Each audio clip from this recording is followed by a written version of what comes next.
SQLite database সেকশনে আপনাদের সবাইকে স্বাগত জানাচ্ছি। আপনাদের সাথে বরাবরের মতো এবারও আছি আমি জুবায়ের হোসাইন। আমরা SQLite ডাটাবেস মানে অ্যান্ড্রয়েডের নিজস্ব যে অফলাইন ডাটাবেস সেটার ব্যাপারে শিখব। এই পুরো সেকশনটা কমপ্লিট করার পরে আমি আশা করি আপনাদের অফলাইন ডাটাবেস বা SQLite ডাটাবেস নিয়ে আর কোনো ধরনের কোয়ারি থাকবে না। ইনশাআল্লাহ আপনারা কোথাও কখনো আটকাবেন না। পাশাপাশি এই পুরো সেকশন শেষ করার পরে আমরা অনেক অ্যাডভান্সড বিগ বাজেটের কাজ করতে পারবো। আমি উদাহরণ হিসেবে বলতে পারি, যেমন ধরেন আমরা বিভিন্ন ধরনের ডিকশনারি অ্যাপস দেখেছি, যেমন English to Bangla, English to Hindi, Hindi to English, right? এই ধরনের বিভিন্ন ডিকশনারি আমরা বানাতে পারবো এবং শুধু তাই নয়, আমরা কাস্টম ডিকশনারি বানাতে পারবো। তার মানে হলো অন্য বাজারের আর 5টা অফলাইন ডিকশনারির মতো নয়, বরঞ্চ আপনি সেই ধরনের ডিকশনারি অ্যাপস বানাতে তো পারবেনই, পাশাপাশি আপনি নিজস্ব শব্দ নিজস্ব কাস্টমাইজ করে সেগুলোকে আপডেট করতে পারবেন এবং খুব সহজেই কাজগুলো করতে পারবেন। তার টেকনিক এবং তার কোডের যাবতীয় বিস্তারিত সব কিছু আমি আপনাদেরকে বুঝিয়ে দিব। পাশাপাশি আমরা আরও একটা উদাহরণ দিতে পারি, ফার্মাসিউটিক্যাল অ্যাপস।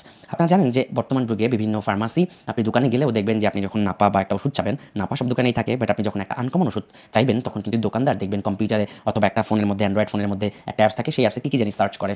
তার মানে সে ওই অ্যাপসে সার্চ করে দেখে যে ওই ওষুধটা কোন কোম্পানির অন্তর্গত, কী কোম্পানি ওষুধগুলো বানায়, কোন জেনেরিকের মধ্যে পড়ছে। এই ধরনের ফার্মাসিউটিক্যাল অ্যাপস আপনি বানাতে পারবেন, সেগুলোকে কাস্টমাইজ করতে পারবেন, যেগুলোর বাজেট কম করে হলো $5,000 থেকে $7,000 পর্যন্ত যেতে পারে। শুধু তাই নয়, আপনারা বিভিন্ন ক্ষেত্রে বিভিন্ন পর্যায়ে কাস্টমাইজ এই ধরনের হায়ার লেভেলের অ্যাপস বানাতে পারবেন। আমি কিছু ডেমনস্ট্রেশন বা উদাহরণ দেখিয়ে দিব। আপনারা হয়তো সেই উদাহরণগুলো দেখার পরে নিজেরাই ফাইন্ড আউট করতে পারবেন যে আপনার অফলাইন ডাটাবেস বা অফলাইন SQLite ডাটাবেস ইউজ করে আরও কত ধরনের অ্যামেজিং কাজ করতে পারেন, সেটা আপনারা নিজেরাই বুঝে যাবেন। আমি শুধু এমনভাবে আপনাদের শিখিয়ে দিতে চাই যে আপনারা কখনোই কোথাও শিখেননি। যাই হোক, চলেন আর কথা না বাড়িয়ে শুরু করি। SQLite ডাটাবেস কী জিনিস সেটা একটু বোঝা দরকার। SQLite ডাটাবেস হচ্ছে অ্যান্ড্রয়েডের নিজস্ব বিল্ট ইন ডাটাবেস। যেমন ধরেন আমরা এর আগে সিজন 2তে কিন্তু কভার করেছিলাম MySQL ডাটাবেস, তাই তো? সেখানে PHP ল্যাঙ্গুয়েজের মাধ্যমে আমরা দেখিয়েছিলাম কীভাবে MySQL লাইব্রেরির সাথে কানেক্ট করতে হয়, কীভাবে টেবিল তৈরি করতে হয়, কীভাবে সেই টেবিলের ডাটা রাখতে হয়। SQLite হচ্ছে নিজস্ব অ্যান্ড্রয়েডের নিজস্ব একটা ডাটাবেস। মূলত এই SQLite ডাটাবেস তৈরি করা হয়েছে সি ল্যাঙ্গুয়েজের উপর বেস করে, বাট পরবর্তীতে অ্যান্ড্রয়েড তার নিজস্ব সিস্টেমের মধ্যে SQLite ডাটাবেসকে অন্তর্ভুক্ত করেছে। এই ডাটাবেসটা অনেক বেশি লাইট ওয়েট এবং এটা সার্ভারলেস। আপনারা জানেন যে বিভিন্ন ধরনের ডাটাবেস তৈরি করার জন্য, ফর এক্সাম্পল MySQL এর কথা যদি আমি বলি, MySQL ডাটাবেস রান করার জন্য কিন্তু একটা সার্ভার দরকার পড়ে। সেটা হতে পারে হোস্টিং, সেটা হতে পারে Amazon ওয়েব সার্ভিসেস, অথবা হতে পারে আপনার পিসির লোকাল হোস্ট।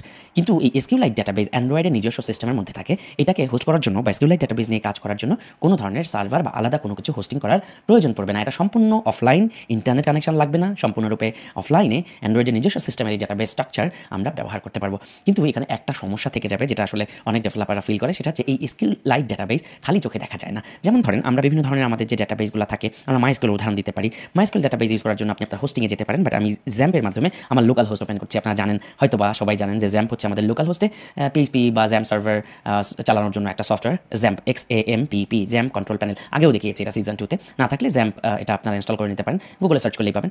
XAMPP-এ যদি আমরা যাই, আমরা যদি সার্ভারটাকে রান করি, স্টার্ট করি, MySQL সার্ভার এখানে আমরা দেখতে পাচ্ছি। এখানে অ্যাডমিনে গেলে আমরা দেখতে পারবো এই যে MySQL সার্ভারে আমরা ঢুকে গেছি। এটা মূলত একটা সিস্টেমের মধ্যে দিয়ে, একটা সার্ভারের ভিতর দিয়ে এখানে আমরা কাজ করতে পারছি।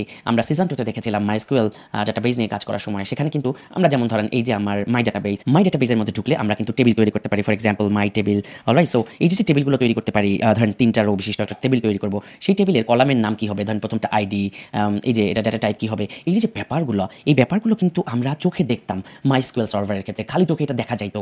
কিন্তু SQLite সার্ভারের ক্ষেত্রে এটা খালি চোখে দেখা যাবে না, যেহেতু অ্যান্ড্রয়েডের নিজস্ব সার্ভার, নিজস্ব সিস্টেম, নিজস্ব বিল্ট ইন ডাটাবেসে ব্যবহার করবে। তাই আপনি খালি চোখে এই টেবিলটাকে, MySQL-এ যেমন আপনি টেবিলটাকে দেখতে পারতেন, টেবিলের মধ্যে কী ডাটা ইনসার্ট হয়েছে, এটা আপনি আপনার MySQL-এর অ্যাডমিন প্যানেলের মধ্যে ঢুকে সেটা কিন্তু আপনি দেখতে পারতেন। কিন্তু SQLite ডাটাবেস সিস্টেমে আপনি এটা কখনোই দেখতে পারবেন না, খালি চোখে দেখতে পারবেন না। তার মানে আপনাকে কল্পনার জগতে SQLite ডাটাবেসের কাজ করতে হবে, কল্পনা করে নিতে হবে। কল্পনায় আবার কীভাবে কাজ করে এটা শুনে অনেকেই ঘাবড়ে যেতে পারেন। ঘাবড়ে যাওয়ার কিছু নাই। আপনারা জানেন যে আমি স্বপ্নবাজ মানুষ, আমি স্বপ্ন দেখাতে আর কল্পনা করাতে খুব ভালোবাসি। সো আপনাদেরকে এমনভাবে আমি বুঝাই দিব যে আপনারা চোখ বন্ধ করে SQLite ডাটাবেস তৈরি করে ফেলতে পারবেন। চোখ বন্ধ করে কোনো রকম কোনো কিছু না দেখেই আপনারা ডাটাবেস তৈরি করতে পারবেন। পাশাপাশি আমি আপনাদের এমন কিছু টেকনিক, এমন কিছু উপায়, নিনজা টেকনিক দেখিয়ে দেবো, যার মাধ্যমে আপনারা চাইলে যে কোনো অ্যাপস, আপনার ফোনে থাকা যে কোনো অ্যাপসের ডাটাবেস অ্যাক্সেস করতে পারবেন। সেগুলোকে প্রয়োজনে সেগুলো দেখে আপনি যদি ইন্টারনালি কিছু করতে চান সেগুলো করতে পারবেন। সো তার মানে হলো আপনার ডাটাবেসটা খালি চোখে দেখা যাবে না SQLite, কিন্তু আমি কিছু নিনজা টেকনিক দেখিয়ে দেবো যার মাধ্যমে আপনি সেগুলো দেখতেও পারবেন। এনিওয়ে, আমার মনে হয় SQLite ডাটাবেসের একটা ওভারঅল আইডিয়া আপনারা পেলেন। এটা হচ্ছে বিল্ট ইন অ্যান্ড্রয়েডের নিজস্ব সিস্টেমের ডাটাবেস সিস্টেম, এবং এই ডাটাবেস ইউজ করতে কোনো ধরনের ইন্টারনেট লাগে না। এটা সম্পূর্ণরূপে ফোনে স্টোরেজের মধ্যে থাকে।